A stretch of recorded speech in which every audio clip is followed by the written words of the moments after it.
Ezekiel Kralin wrote, email correspondence June 12th and June 25th, 2023. Subject, this is going to blow your mind, the Oort Cloudenbach, Watson, so best sit down first. Continued.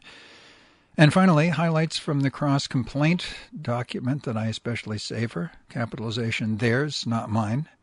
Begin. Defendant alleges that plaintiff and others were negligent in and about the matters referred to in said complaint, and that such negligence bars and or diminishes plaintiff's right to recovery against the answering defendant.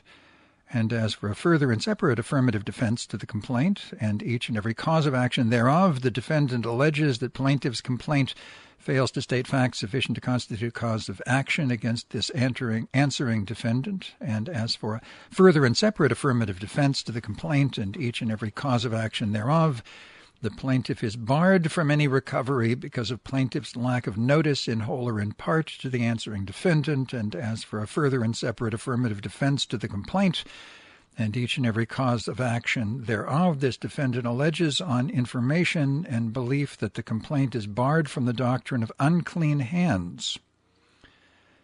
And as for a further blah, blah, yada, yada, the information belief, the complaint is barred by the doctrine of unclean latches. Unclean latches. And as for a further blah, blah, blah, does not constitute oppression, fraud, or malice within the meaning of Civil Code Section 3294. And as for a further blah, blah, blah, knowledge and belief that by reason of the acts and omissions of the plaintiff, they are estopped from pursuing this action and estopped from any entitlement to recovery of any. Wherefore, the answering defendant prays that plaintiff takes nothing by reason of said complaint, that the answering defendant be awarded costs of suit herein and such other and further relief that the court deems just. Demand for jury trial. Comes now, defendant of blah blah realty, and hereby demand a trial by jury in the above entitled matter. End. If any letter can make a person's day, this one I received is an instant classic. I'm having a superlative day. How's about yourself, Watson? I can't imagine my faux dog bite plaintiff is in a good mood this sunny, lovely afternoon, to put it gently. Subject, Friday's LARC meeting. I almost didn't go. Date, June 25th.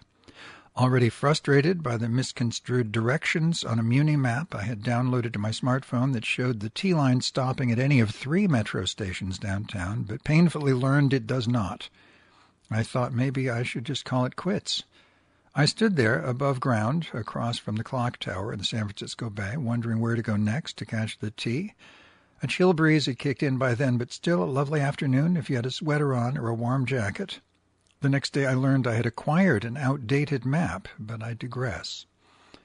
I checked my smartphone to discover it was 3:35 p.m., so I was already 35 minutes late from when they open their doors, but I figured since I'm already halfway there, I may as well go the whole Monty, and maybe LARC would fit me in despite my late arrival.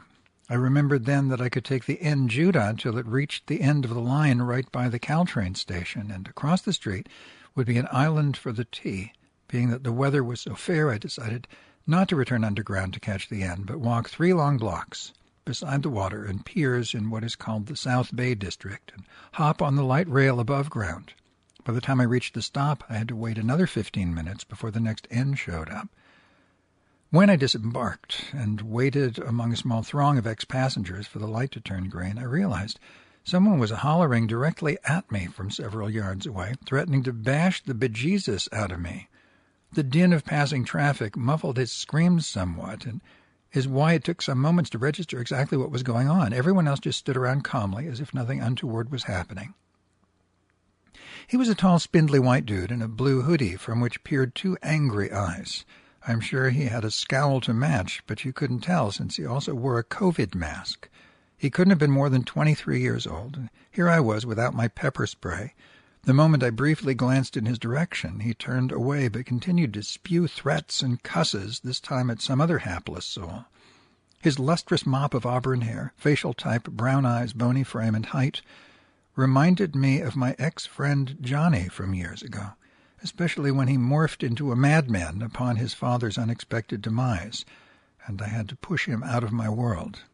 Come on, light, turn green, I pleaded silently, 'cause eager to distance myself from the kook ASAP. To be continued.